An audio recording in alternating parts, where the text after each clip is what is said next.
पहली बात तो कि महाराष्ट्र की घटना पर जान, भारतीय जनता पार्टी इसी सब काम में लगी रहती है। धन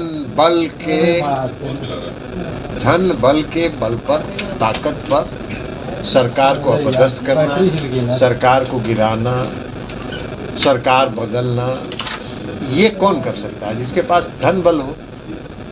और ये कोई नया बात नहीं है। हम लोग जब एनडीए में थे तो हम लोग के साथ शुरू हुआ था अरुणाचल में धन बल का प्रयोग करके। तो भारतीय जनता पार्टी इसमें माहिर है, लेकिन अंतोगत्वा जनता से उनको जवाब वैसा ही मिल जाता है। चुनाव महाराष्ट्र में भी होना है, वो इंतजार कर लें। महाराष्ट्र में उनको इसका खामियाजा भुगतना पड़ेगा। मध्य प्रदेश में उन्होंने किया था ना कुछ दिन पहले।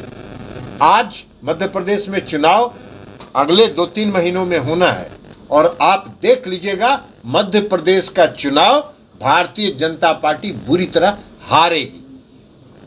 तो इसलिए क्षणिक लाभ के लिए वो जितना धन बल का प्रयोग कर ले उससे कोई फर्क नहीं पड़ता है। जनता सब आंख खोल कर देखती है इनके कारनामों को, इनके काले कारनामों को। अब अभी कुछ दिन पहले प्रधानमंत्री जी का भाषण सुन रहे थे।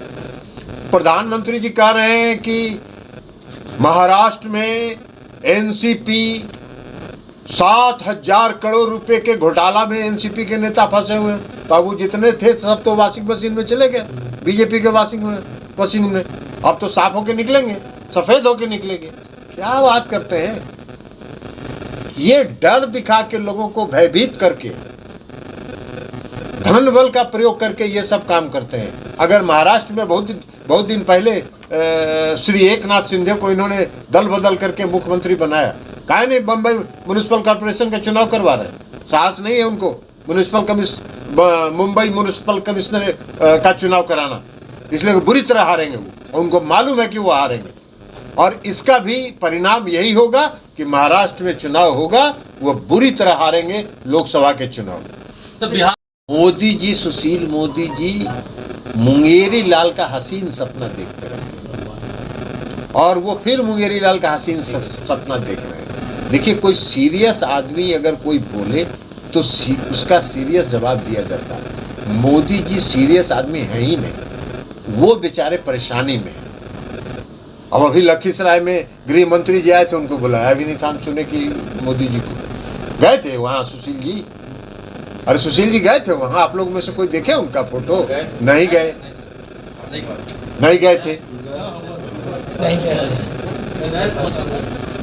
किनारे बैठे थे। अरे सबसे किनारे बैठे। तो हम तो देखे थे कि मोदी अमित शाह जी जितना नाम पढ़ रहे थे उसमें सुशील मोदी जी का नाम तो नहीं पढ़े थे।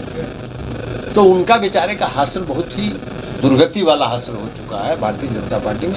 वो प्रयास में है, लगे हुए हैं कि किसी तरह वो पुनर्स्थापित हो जाए। हम लोग के भी अच्छे मित्र हैं, नीतीश जी से उनका अच्छा संबंध है। हम लोग भी चाहते हैं कि वो पुनर्स्थापित हो जाए बीजेपी में। अभी 24 आने वाला है, लेकिन वो बेचारे प्रयास में। आप बताइए ना, मोदी जी का हमने देखा कि मोदी जी हर घर, गृह मंत्री जी ने भाषण दिया और कहा कि हर घर नल का जल बिहार में पहुंचाया कि नहीं पहुंचाया। अरे हर घर नल का जल आपकी योजना है क्या? बिहार में 1 रुपया भी लगा है क्या आपका? नहीं लगा है। मुख्यमंत्री नीतीश कुमार जी ने आपके ऑफर को कुछ पैसा आप देना जरूर चाहते थे, लेकिन मुख्यमंत्री जी ने कहा कि इनका 1 रुपया नहीं लगा, इसलिए कि कुछ पैसा देंगे और उसको कहेंगे कि मेरा योजना। यही काम वो करते रहते हैं। तो इसलिए मुख्यमंत्री जी ने कहा कि हर घर नल के जल योजना में केंद्र सरकार का 1 रुपया भी नहीं लेना है। नहीं लिए। अब मोदी जी उसका जवाब दे रहे हैं क्या? 14th फाइनेंस कमीशन का पैसा उसमें लगा कि नहीं? अरे मोदी जी, आप इतना दिन वित्त मंत्री रहे, आप कुछ पाने के लिए ऐसा कर रहे हैं जिसका कोई जवाब ही नहीं है। 14th फाइनेंस कमीशन का पैसा कोई केंद्र सरकार देती है हमको अनुदान, कि 14th फाइनेंस कमीशन का पैसा और फाइनेंस कमीशन का पैसा एक फॉर्मूले की तरह हर राज्य को मिलता है और मेरे राज्य का भी हिस्सा है, तो हमारे राज्य को मिला, आप कौन सी प्रवचन दे रहे हैं? तो सीरियस आदमी की बात का जवाब दिया जाता है, जो गंभीर है ही नहीं। अपना पद, अपना स्थान सुरक्षित रखने के लिए खुश करने के लिए कुछ बोलता हो, उसकी बात का जवाब नहीं। कि दल जो हैं उनके इस कारनामों से और मजबूती के साथ एक होंगे, और ये उनका कारनामा जो है ये इस बात का प्रमाण है कि वो घबराए हुए हैं। विपक्षी एकता के प्रयास से वो दहशत में है और एक साइकोलॉजिकल मनोवैज्ञानिक परिस्थिति पैदा करना चाहते हैं जो नहीं होने वाला है। सर, यूसीसी को लेकर काफी सरगर्मी है। यूसीसी के बारे में हम लोग का स्टैंड बहुत पहले से साफ है।